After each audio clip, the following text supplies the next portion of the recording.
buenas, mi nombre es David Céspedes Pérez, soy interno de la Universidad Autónoma de Centroamérica y el tema que evaluaremos hoy va a ser CRUP.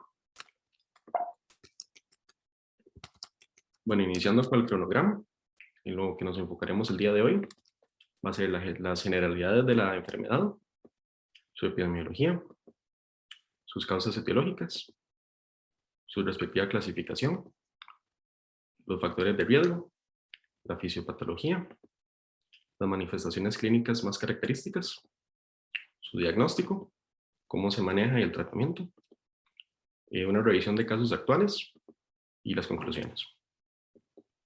Bueno, iniciando, nos referimos a qué es un síndrome grupal. Aquí engloba a un grupo de enfermedades generalmente infecciosas que se caracterizan por ser agudas, que tienen cierta clínica bastante similar, lo que se caracteriza por una tos metálica o que en la literatura de igual manera lo refiere como un ladrido de perro, que se puede acompañar de bronquera, un estridor inspiratorio y una dificultad respiratoria. Como les dije anteriormente, es un grupo de enfermedades. Este grupo de enfermedades los agrupa sobre todo por su similitud de síntomas clínicos. Eso produce una inflamación de la vía aérea y engloba las patologías. La laringotraqueobronquitis, que vamos a definir puramente como el CRUP, un CRUP espasmódico, una traqueitis bacteriana y una epiglotitis, que vamos a ver más adelante. Hablando puramente de la laringotraqueobronquitis, hablamos de una patología inflamatoria de la vía aérea, sobre todo superior, que por definición va a afectar la laringe, la tráquea y los bronquios. Esta es una variante, digamos, como que completa, puede afectar diferentes partes, solo una laringitis, una laringotraqueitis, o bien la parte completa, la laringotraqueobronquitis. Su causa es de origen viral, generalmente afecta a niños menores de 5 años, con un pico que afecta sobre todo a niños entre los 3 meses y los 3 años. Generalmente viene asociado a un cuadro viral previo. Los padres nos van a referir que de alrededor a 1 a 3 días antes de los síntomas que vamos a mencionar, el niño ha venido con dinorrea, congestión, fiebre, mal estado general. Nos van a referir que hace unos días ha venido enfermito. Posterior a esta infección viral, se va a caracterizar por una triada que consta de un estridor inspiratorio, una tos perruna y una disfonía, las cuales generalmente van a ser de predominio nocturno.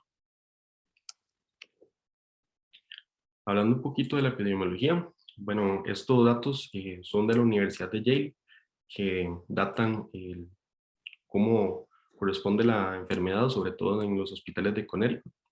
Se habla de que alrededor del 15% de las visitas pediátricas de causa respiratoria corresponden al CRUP y las visitas pediátricas de igual manera al departamento de emergencias de un 3 a un 5% corresponden al CRUP. De todos estos casos que se han registrado, se ha visto que un 3% de estos casos requieren un internamiento hospitalario.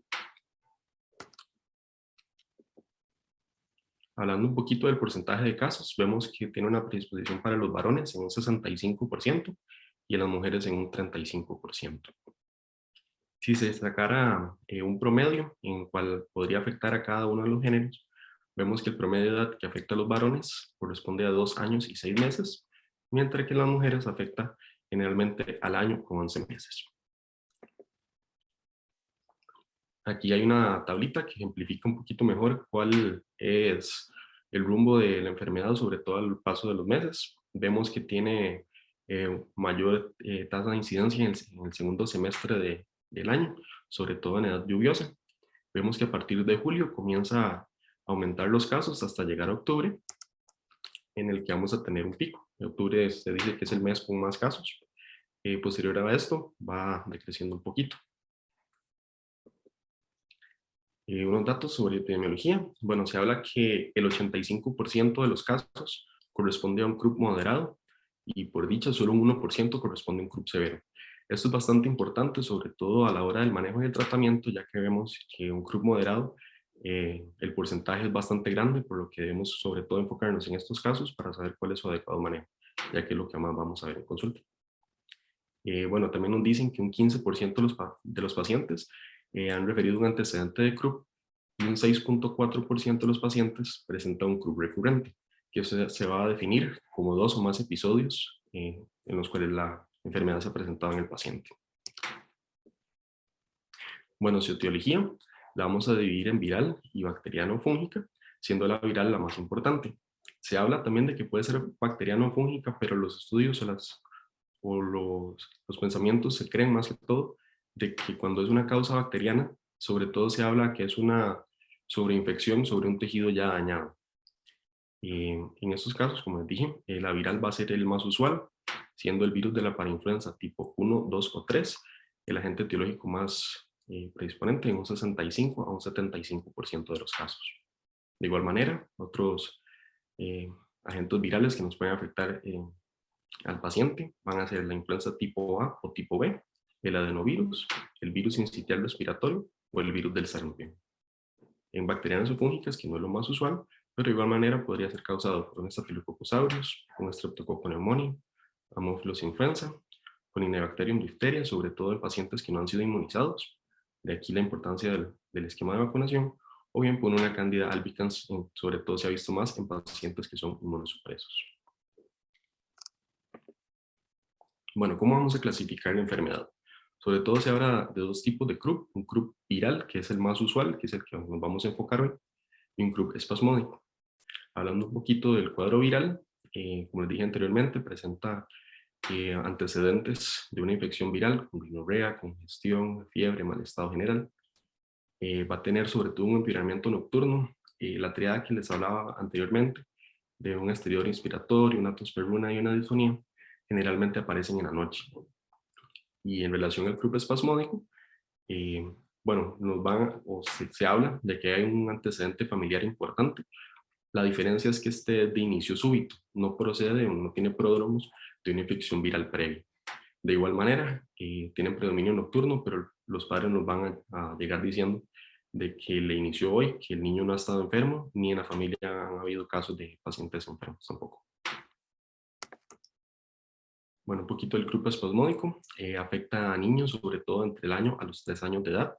No suele referir cuadro prodrómico viral. Generalmente no se acompaña de fiebre. No por esto debemos descartarlo. Puede que tenga febrícula, puede que no tenga fiebre, puede que tenga una fiebre un poquito más alta. Los síntomas van a ser de predominio nocturno de inicio súbito.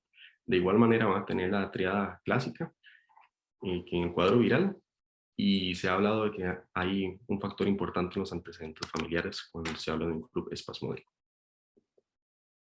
Bueno, ¿cuáles van a ser los factores de riesgo que nos van a llegar a afectar o debemos tener importancia, sobre todo cuando hablamos de un niño que pueda tener CRUP?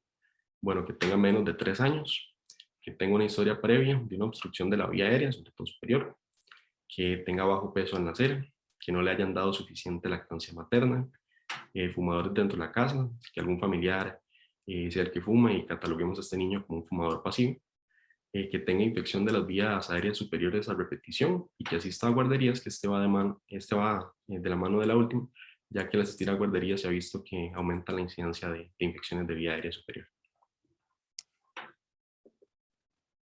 Bueno, su fisiopatología, bueno, el medio de contacto va a ser mediante las gotículas contaminadas que van a ingresar a la nasofaringe y de aquí van a diseminarse hacia el resto del epitelio respiratorio. De aquí nos va sobre todo a afectar la laringe, la tráquea y los bronquios. En la fotografía de la izquierda, en la parte superior, vemos una vía aérea sana, en la cual la luz es bastante amplia, donde el flujo de aire puede pasar con total normalidad. En el CRUP, sobre todo, nos va a afectar la tráquea y los bronquios con una disminución de la luz. Va a haber un engrosamiento del músculo liso, va a haber una inflamación tanto de la laringe como de las cuerdas vocales, que eso nos va a generar los síntomas característicos que veremos a continuación.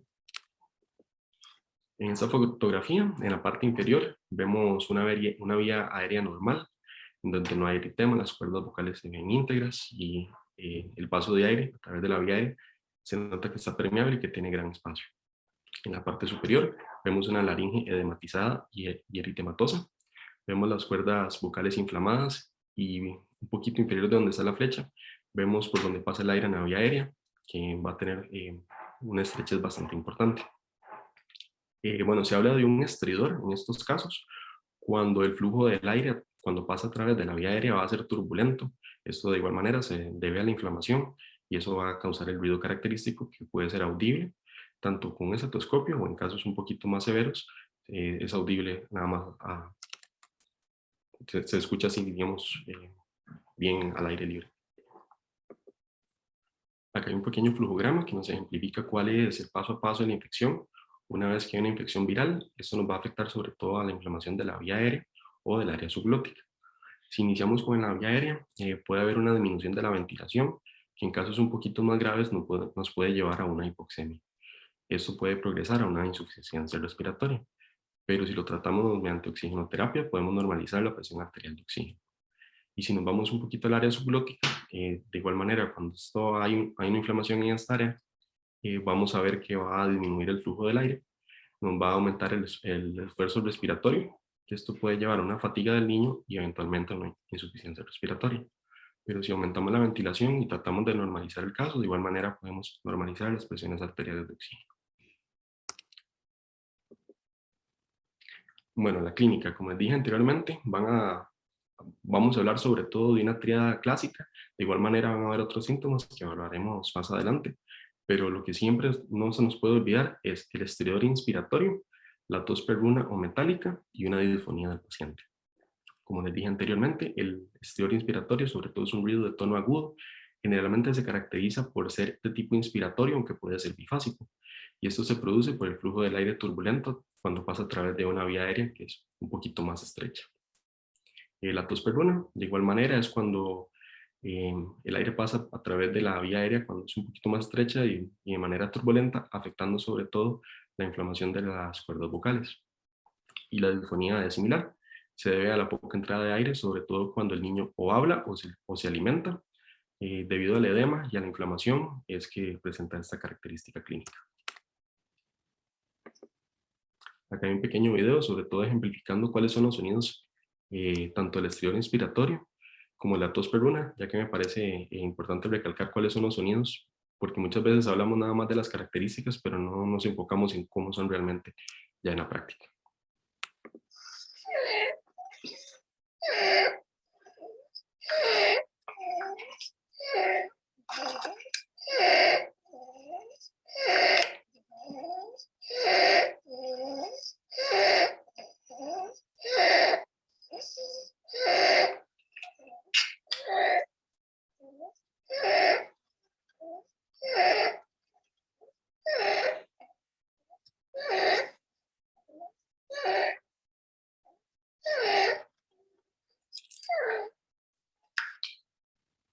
Bueno, en este video lo que vemos es que este niño tiene un estridor inspiratorio en reposo.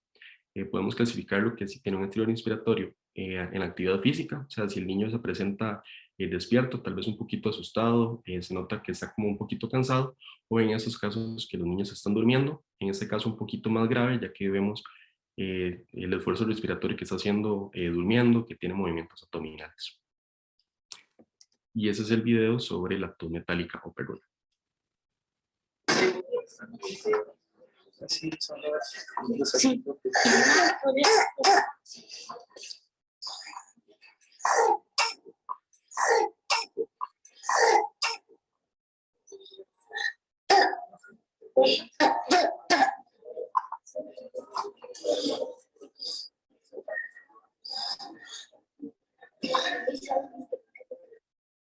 Bueno, vemos un niño despierto, pero que se nota cansado y un poquito agobiado, sobre todo por la falta de aire que presentan en estos casos.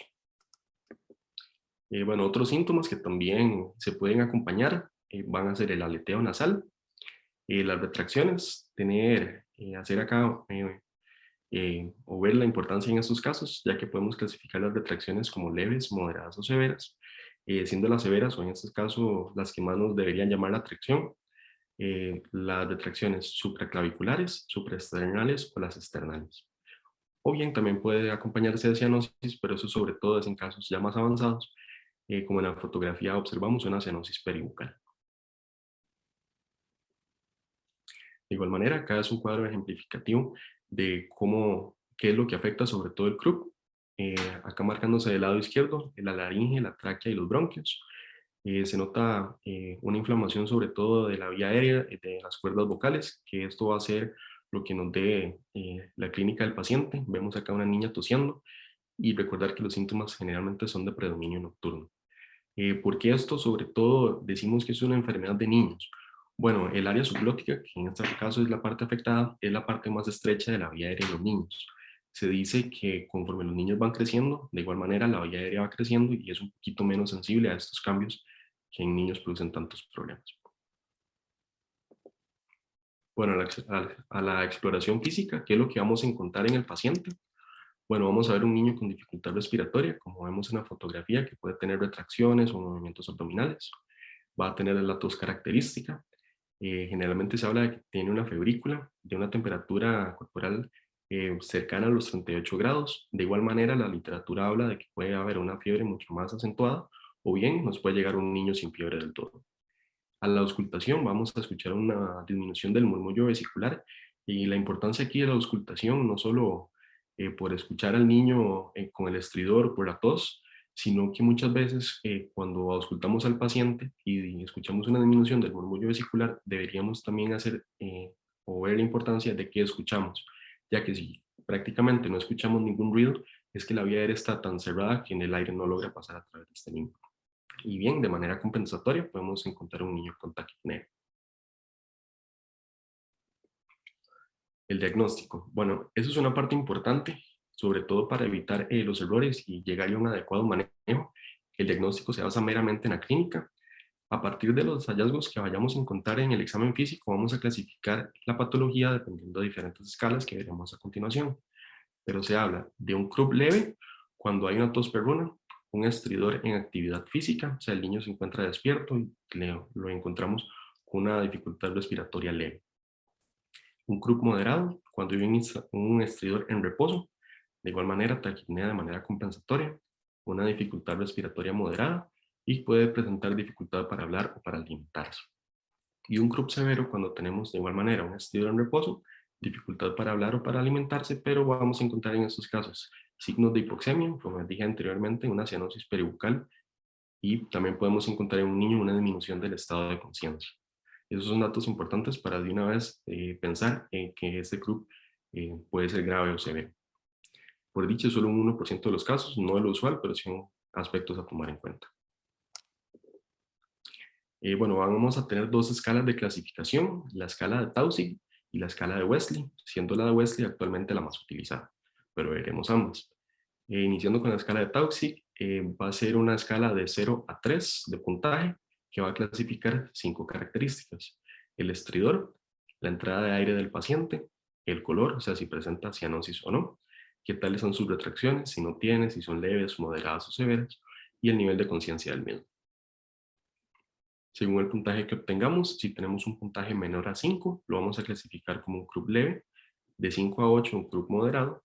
Acá se puede dividir en un leve moderado, o sea, un moderado que tiende a leve, o un moderado puramente cuando es un puntaje de 7 u 8. Y en casos más graves, o un puntaje superior a 8, hablamos de un Krupp grave o severo. Y la escala de Wesley, que de igual manera evalúa 5 parámetros, los mismos de estridor, retracciones, entrada de aire, la cianosis del paciente y cómo está el estado de conciencia. La diferencia es que la escala de Wesley no los clasifica con un mismo puntaje. Vemos que las retracciones, la entrada de aire y la cianosis los clasifica con un puntaje de 0 a 2, el estridor de 0 a 3 y el nivel de conciencia del niño, si está normal, es un puntaje de 0, pero si está alterado de una vez es un puntaje de 5. Ahora, ¿cómo vamos a clasificar la escala de Wesley? De igual manera, si un puntaje es menor a 3, lo clasificamos como un Krupp leve. En esos casos se da un tratamiento ambulatorio, se educa a los papás, se les tranquiliza de qué es lo que está teniendo el niño, se les explica la patología y lo más usual es que se les da de alta una vez que finalice el tratamiento ambulatorio. Un puntaje de 3 a 7 lo clasificamos como un Krupp moderado. De igual manera, requiere tratamiento ambulatorio. Como les dije anteriormente, el 85% de los casos nos va a corresponder o van a recaer sobre un Krupp moderado, sobre todo, a predominio nocturno. Una vez que finalicemos el tratamiento ambulatorio, deberíamos dejar al paciente en espera o en observación y vemos si mejora o no.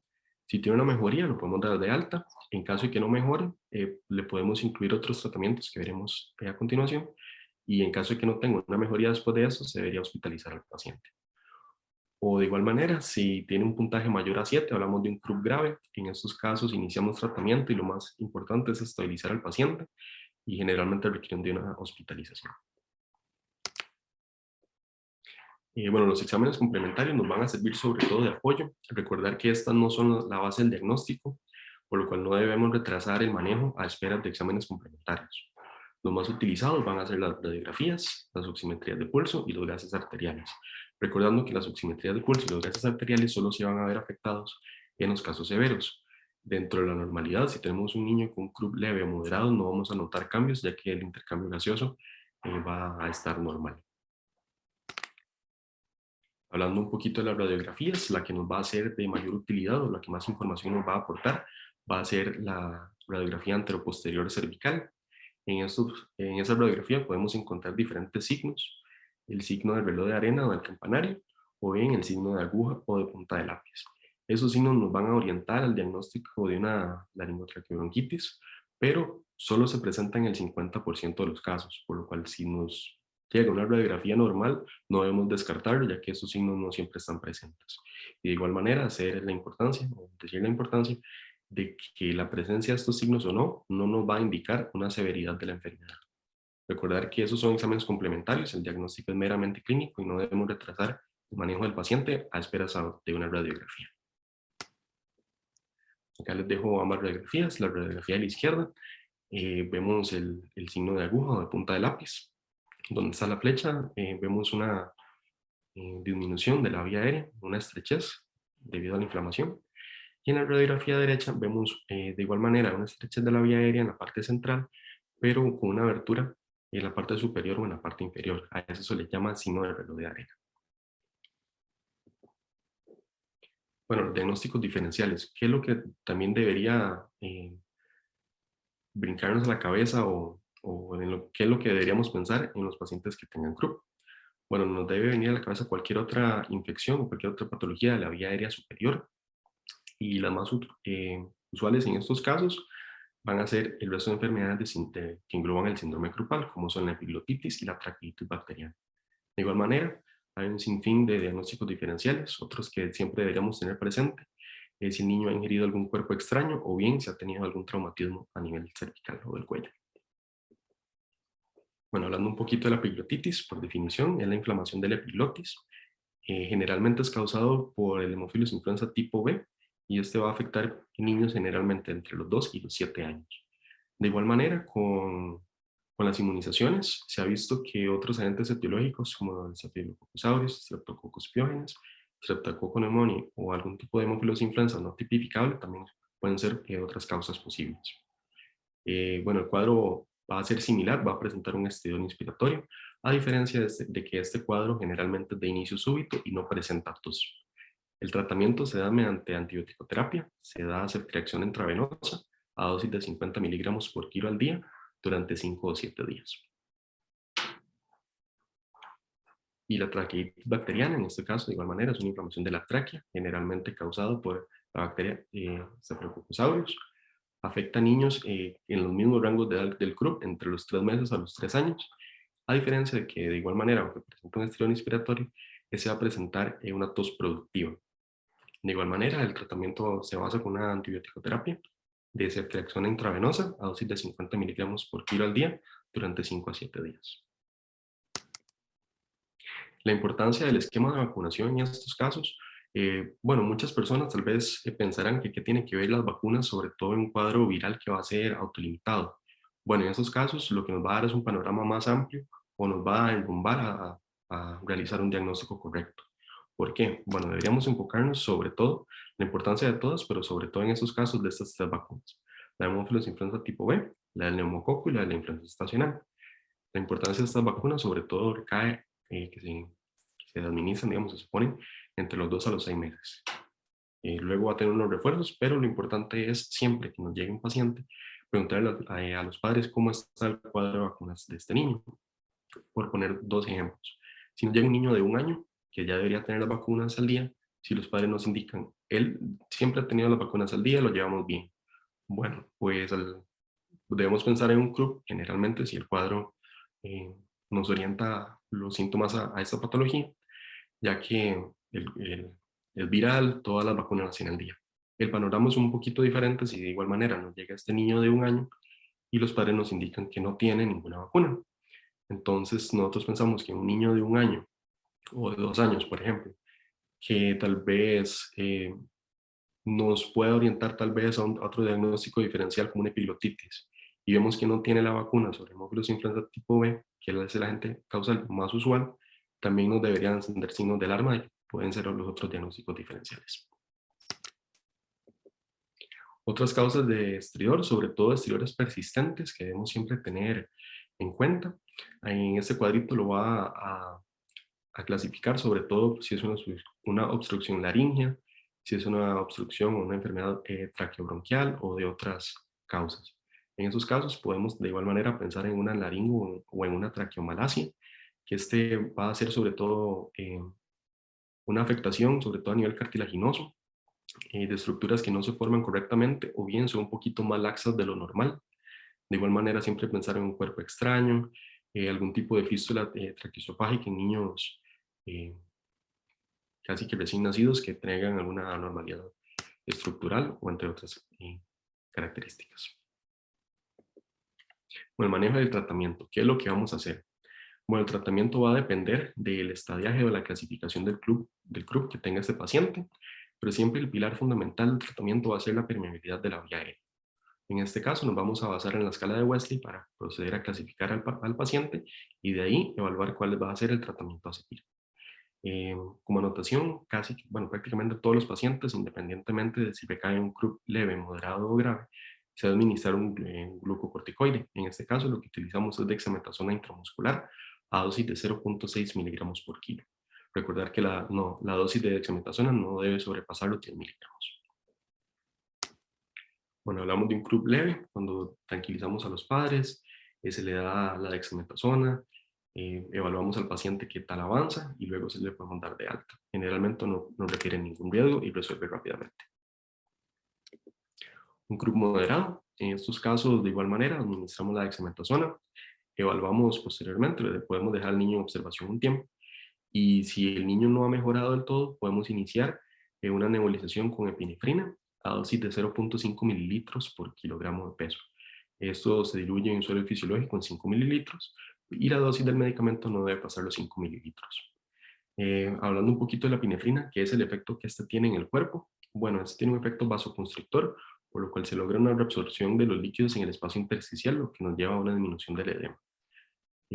Importante la anotación en ese medicamento de evaluar a los niños a las 2 horas, no solo nebulizarlos y que si a la hora tal vez el niño ya va mejorando, mandarlo para la casa. ¿Por qué? Bueno, ese medicamento inicia a los 10 minutos de haberse aplicado, tiene un pico de acción a la hora, pero disminuye sus concentraciones o su efecto a las 2 horas, por los cuales se ha visto que a las 2 horas el niño puede tener un efecto rebote, que es que le vuelvan otra vez los síntomas. Por eso la importancia de dejar al niño en observación durante este tiempo. Y un CRUB severo, de igual manera, se trabaja con dexametasona y epinefrina nebulizada. Se pueden repetir las nebulizaciones hasta 3 veces.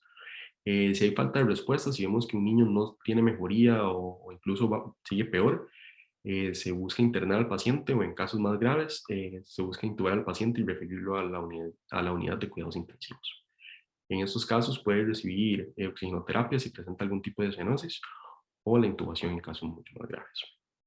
A las 4 horas de la nebulización se debe evaluar al paciente si tiene algún estridor en reposo o si lo tiene con actividad física o si no tiene del todo, si tiene retracciones o algún otro síntoma que nos puede indicar que esa vía aérea todavía no está permeable. En estos casos no deberíamos enviarlo para la casa, deberíamos incluso si es necesario dejarlo internado y solo en casos en que estemos seguros en que ya la vía aérea está permeable podemos darle salida a este paciente.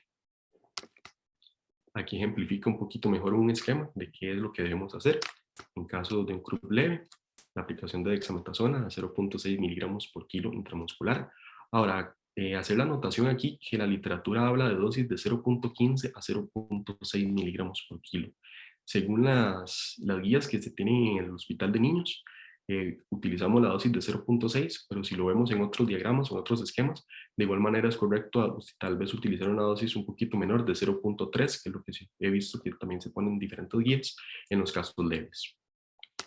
Luego tranquilizar a los padres, educarlos, en el sentido de que tal vez el CRUB ya el niño se puede ir para la casa hoy bien, pero que tal vez mañana o pasado todavía tenga algún tipo de síntoma, ya que se habla que el CRUB resuelve en aproximadamente unas 48 horas. Y de igual manera podría prolongarse, pero las 48 horas es lo que se habla normalmente. En un grupo moderado, de igual manera, administramos dexametasona, lo mantenemos en observación. Si mejora, podemos darle el alta domiciliar. Si no mejora, podemos nebulizarlo con epinefrina a dosis de 0.5 mililitros por kilo, diluidos en 5 mililitros de suero fisiológico. Lo mantenemos en observación y si mejora, de igual manera, lo podemos dar el alta domiciliar. Y si no mejora, podremos hacer una derivación hospitalaria, que lo mantenemos en observación e ingreso si lo requiere. En casos graves, de igual manera, se utiliza dexametasona. Se puede tratar con oxigenoterapia, la epinefrina nebulizada hasta 3 veces. En esos casos más graves puede ser que requiera algún tipo de ingreso o intubación en casos severos. Bueno, los criterios de internamiento, ¿qué es lo que debemos pensar sobre todo para dejar a un niño internado? Bueno, si tenemos alguna sospecha de epiglotitis, que puede requerir algún tipo de antibiótico intravenoso, mantener al niño en observación durante más tiempo. Que presente algún tipo de cianosis, sobre todo peribucal, una alteración del estado de conciencia, que tenga signos de hipoxemia, sobre todo a la hora de medir la saturación, que sea menor al 92%, que tenga tirajes, sobre todo supraclaviculares, supraesternales o externales, y que haya tenido 2 o más nebulizaciones sin éxito. Y las complicaciones, bueno, se van a presentar en el 15% de los pacientes. La más importante o la que más se refiere es la extensión de la enfermedad. Como les dije anteriormente, generalmente el cuadro resuelve a las 48 horas.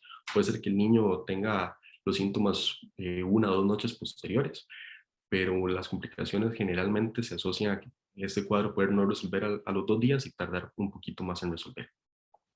Deshidratación, sobre todo por la tos, por la agobiación del niño. Y como les dije al inicio, si hay sobre todo alguna sobreinfección bacteriana o alguna otra complicación, se puede llevar hacia una otitis media aguda o incluso hacia una neumonía. Bueno, acá hay una revisión de casos actuales.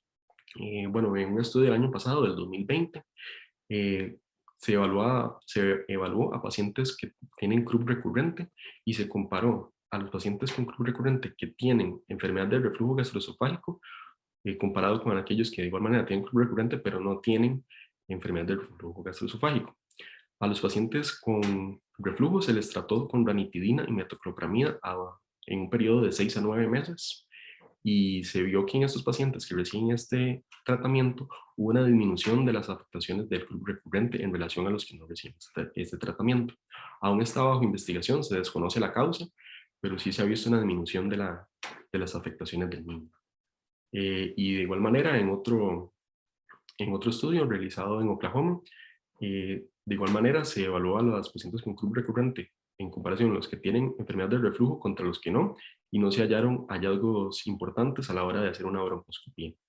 Les dejo sobre todo esto, ya que son estudios recientes, tal vez en el futuro pueda ser de gran utilidad, ya que he visto que se ha estado relacionando mucho tanto el tratamiento y la enfermedad del reflujo gastroesofágico en relación a las pacientes que tienen un CRUB recurrente. Y las conclusiones o los aspectos que deberíamos llevarnos a casa, que son los más importantes a mi parecer, recordar que el diagnóstico se basa puramente en la clínica, sobre todo en la tríada característica de tos perruna, disfonía y un estridor inspiratorio. Recordar que no debemos retrasar el manejo del paciente a esperar exámenes complementarios, ya que el diagnóstico es solo clínico. Nos pueden servir de ayuda los exámenes complementarios, pero no para retrasar el manejo de un paciente. Importante de igual manera tener en mente los diagnósticos diferenciales más usuales y sus etiologías de igual manera. Recordar que el CRUB es una enfermedad autolimitada, recordar que es una infección viral, generalmente por el virus de la parainfluenza tipo 1, 2 y 3 en un 65 o un 75% de las veces. Y que tanto el CRUB leve como moderado, recordar que siempre se administra dexametasona a dosis de 0.6 miligramos por kilo y dejar al niño respirar aéreamente para luego evaluar qué tal sigue, para de ahí seguir el manejo. A continuación les dejo un código QR que si lo escanean ahí los va a redirigir a donde están todos los artículos y los estudios utilizados para esta charla. Ahí van a encontrar el artículo completo y a continuación está la bibliografía utilizada para este trabajo. Muchas gracias por su atención y cualquier duda estamos a la orden.